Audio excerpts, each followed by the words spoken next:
Okay.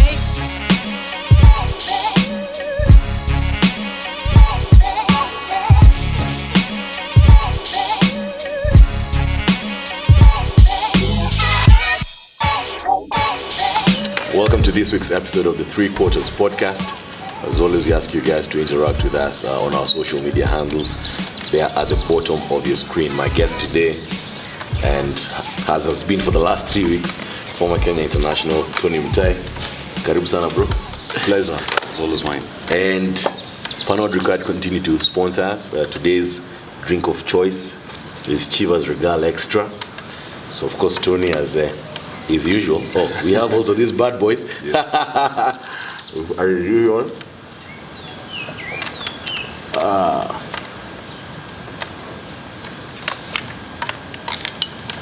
Can I give today's toast? A rugby toast. A rugby toast, yeah. Okay. Let's let me put the drink. It's actually an Irish toast. They're good ships and they're bad ships. Yes. They're ships that sail the sea. But the best ships are called friendships. Yes. Cheers to that, Cheers. bro. How is that one? Good. It gets better. I like the taste of this one. Yeah, this one is fantastic. It gets, of course, with our bonganis, made in Africa cigars, by the way. Makes the taste even better. So we'll get right into it. Yeah. We had the Enterprise Cup this past weekend, and I'll read the results and we'll just discuss about games. So we had Cabras versus Menengai Oilers. Cabras beating Oilers 47-19. Mwamba beating Kisumu 28-0. Our Queens losing to Homeboys 13-39. Nondescript beating Most Atsumasinde Muliro 28-0. Impala beat Machine 41-22. KCB beat Leos 27-3. Blood beat Western Bulls 28-0. And Nakuru beating Mombasa 28-0. Now, first, there's a new format. Yeah. You remember back in the day what used to happen is if you made it to the semi-finals, you had a straight path into the semis. First, let me ask you, what do you think about the new format? I think because we used to make sure you get far in the Enterprise Cup, so at the following season you earn the fruits of your labor. Yes. But right now it doesn't matter because it's a different format. We can't have, it's a tournament. It was an exciting format because we can't have the same as Kenya Cup. Yes. Kenya Cup. Even Kenya Cup, you get privilege. Yes. Doing well. Or doing well, exactly, yeah. So maybe they should think, I mean... It's like seeding even in sevens. In sevens, exactly. And I understand what they're trying to do in terms of inclusivity and bringing in the game. But like you're saying, it makes it a bit attractive. You know, if, in my opinion, if they're able to increase the profile of the game, of the tournament itself, then it makes it more attractive to finish in number one, or rather in the semi-finals. Or maybe also because over the years, a lot of people have not put a lot of importance on Enterprise Cup. You know, when people ask, do you remember who won Enterprise Cup? So yes, like winning it from scratch for everyone, I think can make people value it more. Okay, yeah, makes sense. I get what you're saying. So the results, no shocker really.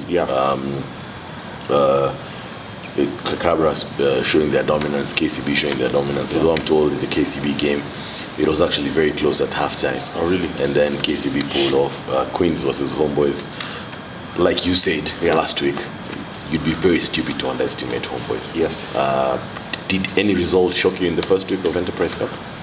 Not really, but I'm impressed by what Black Blood are doing again, as I said. Yes. Were they playing at home? Yes, they were playing at home. Yeah. Just like you said. We're scared of those guys at home. Yes. But I'm impressed. Yes. And I'm glad most is the Enterprise. Yes. As I said earlier, I'd like to see more universities. Yes, exactly. Playing club rugby. Yeah. And I'm glad, as much as they lose, I think gives the whole university rugby some competition. Okay. Yeah. All right. That's Kenya Cup. I'll go into my main thing, or rather Enterprise Cup. I'll go into my main thing today, and it's something we wanted to do at the Three Quarters Podcast, is make our players known to the public in terms of their history, in terms of their playing days, how it started. So I'm curious, first, how did you start the game? I started playing rugby basically because of peer pressure. Yeah. I was an all-rounder. I was a very good basketballer. That's why you see me, the passes, the Sony Bill passes, it's because of my basketball days. And I played basketball until I was in third form. Yes. At a very good school called Friends School Kamsinga. I It's an elite school. I know guys normally diss you about the Friends School. I know a lot of guys. Yeah, but anyway, you're playing basketball there. I was playing basketball, Yeah. but all my brothers were in, my big brother was in changes. Yeah. Very good rugby player. Yeah. And my other brother as well. Yes.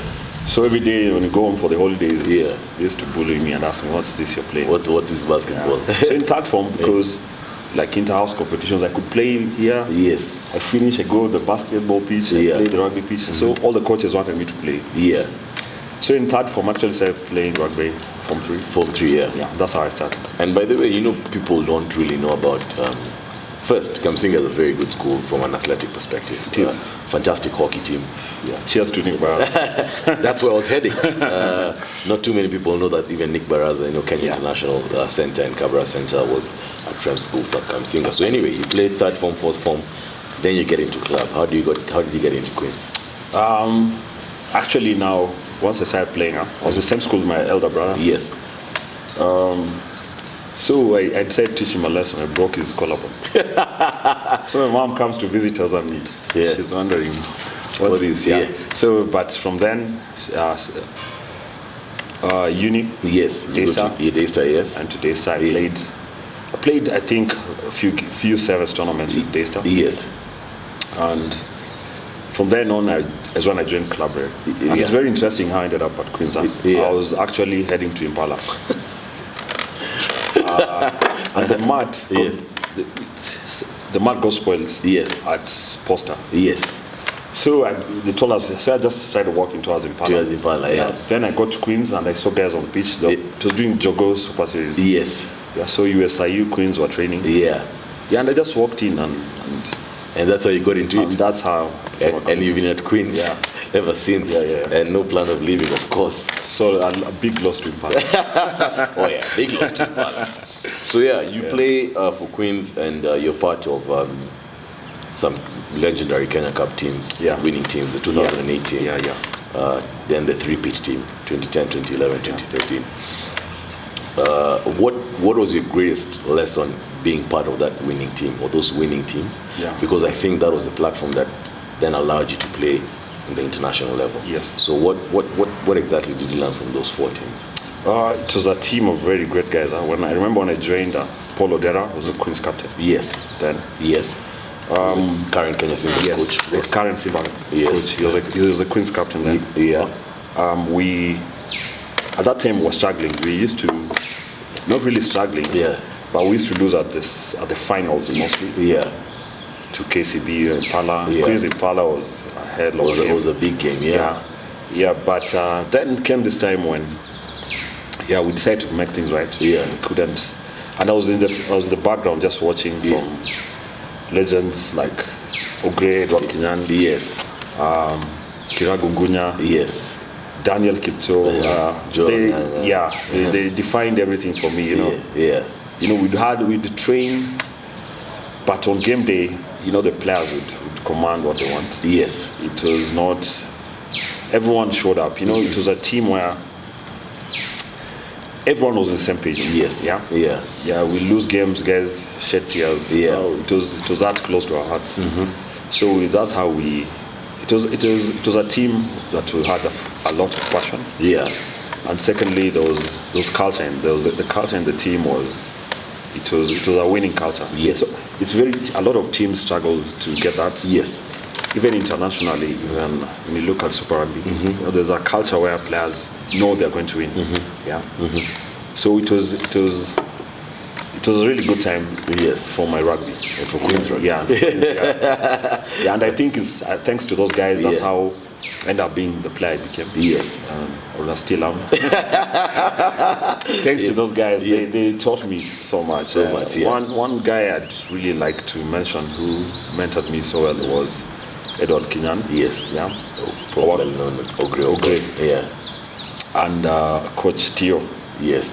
Yeah. Thomas Odundo. Yeah. Those guys they really guided me. I remember when I joined the club, we went for an under-20 tournament, and I broke my arm. Yes. So I go back. I go to hospital. I go back straight to the club. I'm hearing guys saying, we hear there's a young guy who broke his arm. Who is he? Yeah. You know. Yeah. Then after I broke my arm, I came back straight to the first team. Yes. Because I really wanted to feature for the first team. Yeah. And of course, then you end up being club captain for I think 3 years. Yeah. And more. I mean, what to add on to that is that you end up featuring for the Kenya Simbas for a couple of years. Yeah. You were part of the team, the Tusker Simbas, that played the Vodacom Cup. Yeah. Of course, you said you never want to. You don't think you can play pro rugby. No, I really don't. Yeah, maybe the 18-year-old me. Maybe. But what was that whole experience? Now from club, then you moved to the national team, and now the people you're fighting every weekend are now your brothers. What was that transition, and what experience did you get playing for Kenya? Oh, it was really tough for me first. I really wanted to play for Kenya. I lost friends even just because of putting effort. Yes. Or I lost how close I was to my sisters. Yes. My small sister. Yeah. Because we used to meet all the time. Yes. But the time I used to meet her, I found myself in the gym. Yes. So I put a lot of effort into it. Yeah. And eventually it paid off. Yeah. I got my one chance because of an injured player. Yeah. So I was told now, because this guy is injured, you'll sit on the bench. Yeah. It was against Zimbabwe at home. Uh-huh. And I came in second half, scored 2 tries. Oh. Yeah. And the next game I was starting. Yes. And the rest is history, yeah. And the rest. But Kenya, the transition was different. Club rugby, there's a lot we don't know. Yes. You know, and even currently I talk to guys in the club. Yeah.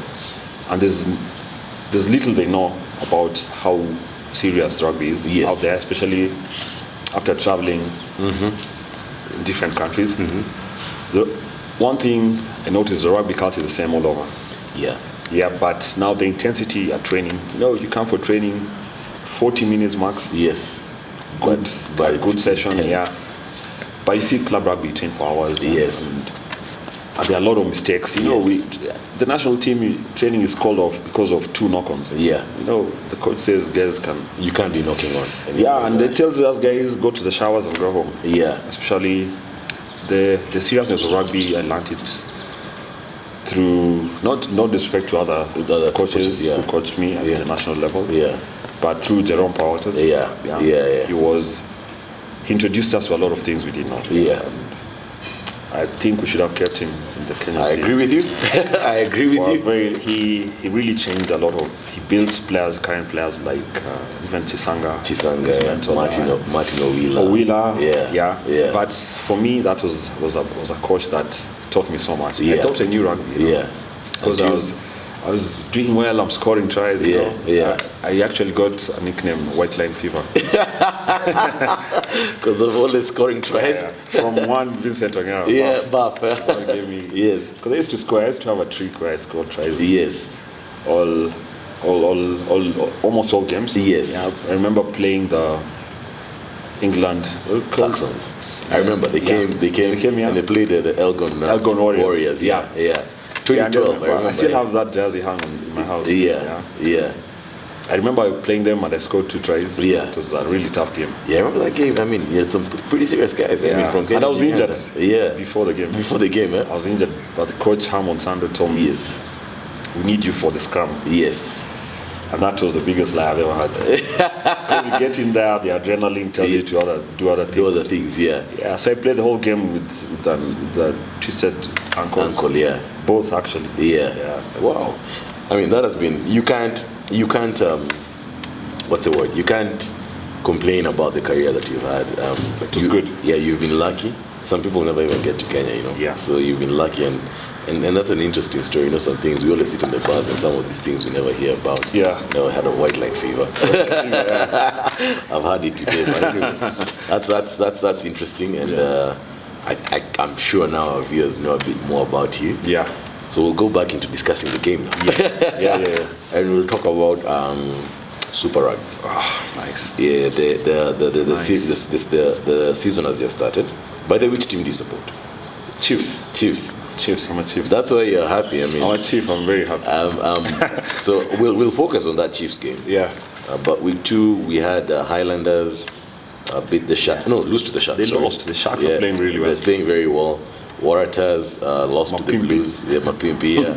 Lions beat the Reds. Jaguares lost to the Hurricanes. Yeah, it was very close. But I think the game everyone wants to talk about is Cedars and Chiefs. Cedars are the defending champions. Yeah. First.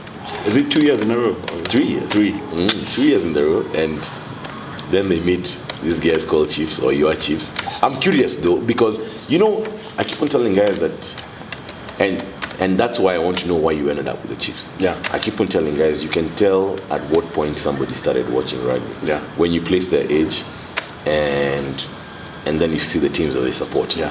For example, anyone in our age group, or most of the people in our age group, tend to go towards New Zealand. Yeah. Because that's the time John Olom was blowing up and everything.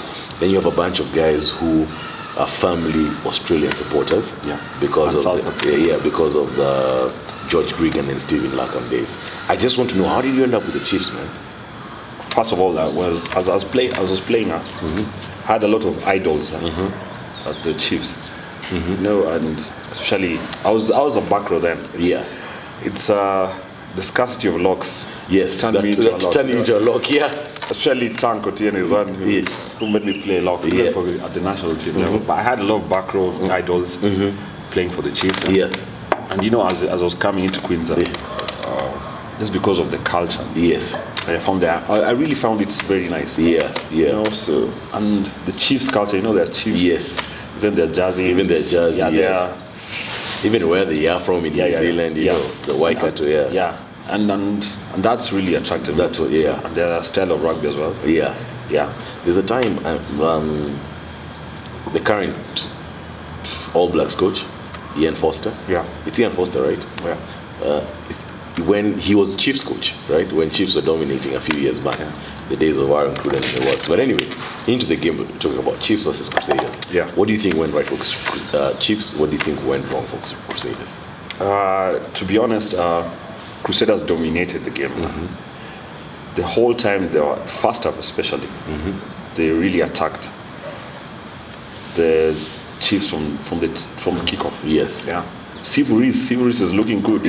He's looking bigger. He's looking bigger. And quite fast. He scored a brace actually.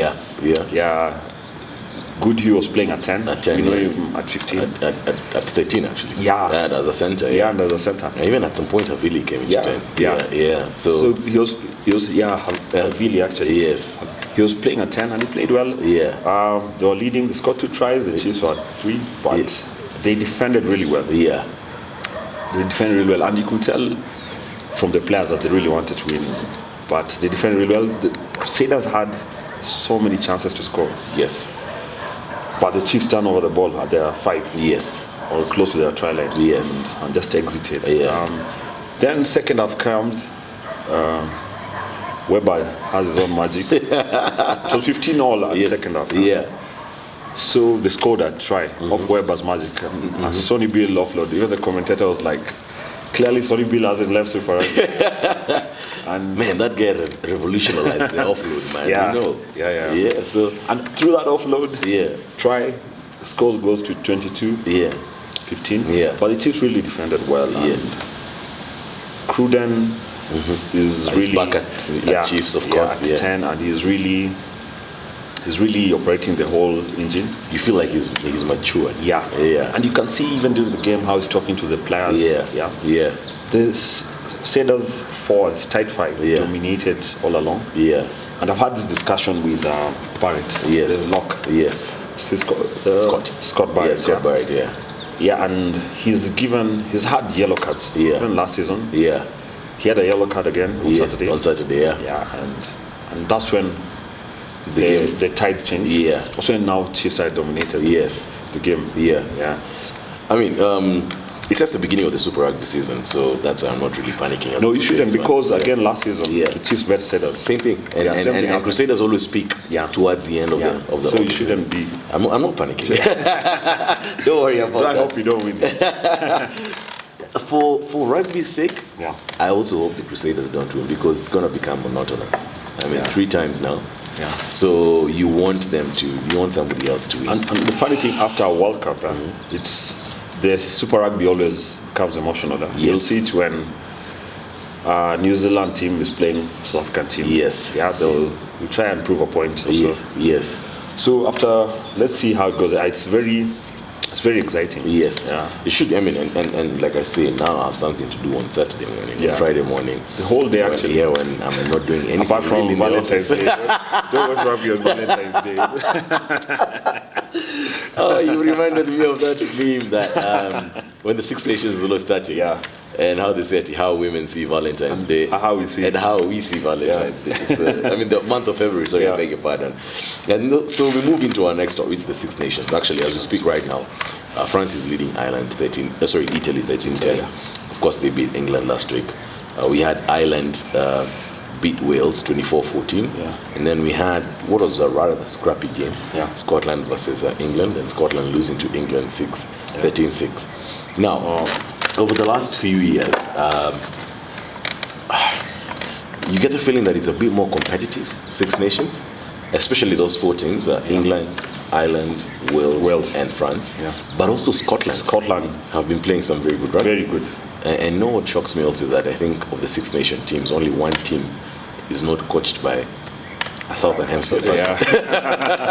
I do. The home says a lot. It says a lot, you know. But yeah, I mean, what's any shocker for you? Ireland, Wales, England, Scotland. France are playing pretty well. Yeah, they're playing well. Yeah. Are they at home? They're at home. Today? Yes, they're at home. Yeah, they are different animal at home At as home, well. yeah. I hope they play. Through the seasons they've not played good away from home. Yeah. If they play as good as they're playing right now, they could be a threat to the Grand Slam. Yes. England there's a lot of controversy going around the England squad. True. Yeah. It's from selection to, and you see how they lost to France last week. Yeah. It was just a flat game. You know, France built momentum from the start. But England kept playing the same way. Their defense, the French defense is the blitz defense. They rush. Yeah, they rush. Yes. They rush pretty well, and they smack you behind the game line. Yes. Yeah. So England should have played different. Probably put on a few kicks. Kick behind the defense line. Yeah, because they rush. Danny Kerr. Yes. Was very basic. Yeah. Previous game, but this weekend they, through the bad weather, it was raining. Yes, it was raining. Yeah. Heavily, and Scotland butchered a few. You're right. They scored because it was a close score. It was 13-6. Yeah. And if they did that, I think they'd go well. Ireland, there's a gentleman called CJ Stannard. Yes.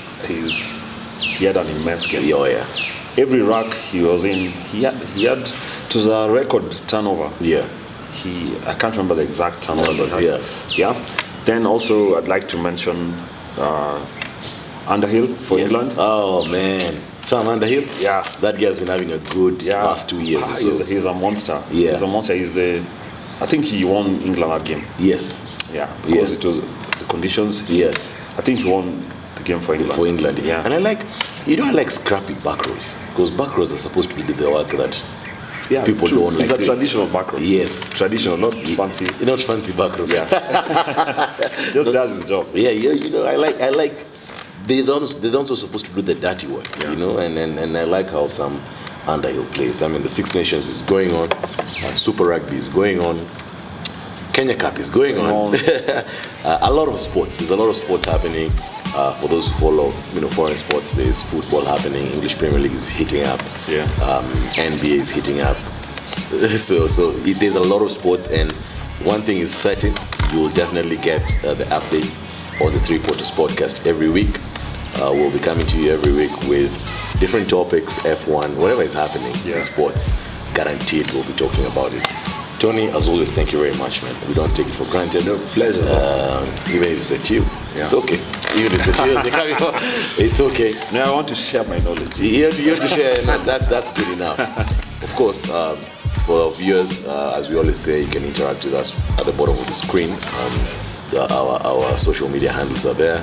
And to Pernod Ricard and Chivas Regal Extra. Thank you very much for sponsoring this episode. We'll be back to you next week. Cheers, guys. Cheers.